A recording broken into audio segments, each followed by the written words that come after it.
horta jacaylku waa qeybo badan yahay ilaa 5 qeyb waaye mid cibaada mid ishaq impersonal ama shay ama arin loo qaado sida madaxweynenimo kala jeclaan kara iyo macalinimo kale wax lamid iyo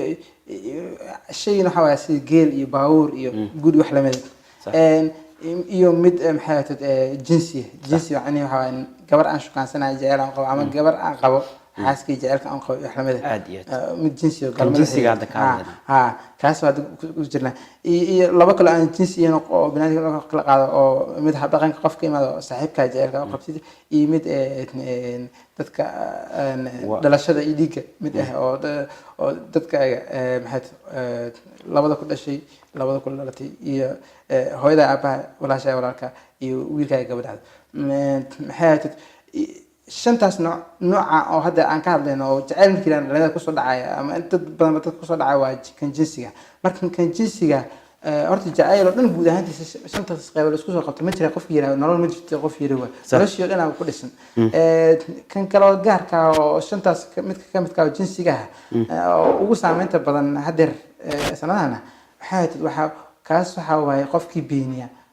هايس أوجاد آيات قرآن بين ومن آياته أن خلق لكم من أنفسكم أزواجا وجعل بينكم مودة ورحمة مودة إلى كل شيء جاي ماشي سو بين حلس واي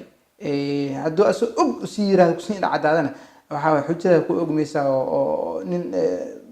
عناد برر دينتي وحد كتبه نقناها qofkii asagoo soo fahamsan inkraan in aad quraan inkraha ogaaday ayuu inkrin aadiyad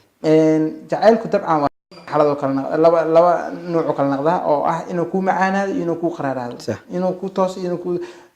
nolosha dhan aba saas ahna ganacsi marka furtay inay ku faa'iido inay ku khasartid soo ma marka hadii qof oo taariikh khibrad oo xanuun badan ka soo maray jacayl oo markaas uu ka bogsoodo kadib inuu jacayl dhan inkra maaha asiga soo maray kulli wax jira maaha jacayl وقتي وحنا سنة سعيد ورك جعل وحشرة أو في عن أو نلاش خاصة جعل جنسية ريرك وفي عن دي السيدولي دي أقدر خاصة دقيقة تمني سجال عنوان وعتب كاس تحاول جعلك عنوان كقدم بيكن كسهرة وحالها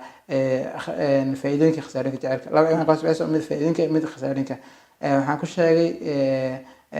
سيديد مع وفائدة إلا لح خسارة عمل كشيء مركنا فايدين كيساس وحكمه إنه كو ديرجلنا أو نكو هرسيدا غير دسيد أما قرية قليلد أما حيث غير أنكد وكو حينايو مركب دستقوسك مرء في عينها لكن حليض إيمان كريو سو إيمان كريو أنتوا اللي كان يسدلوا حدينا وحراسة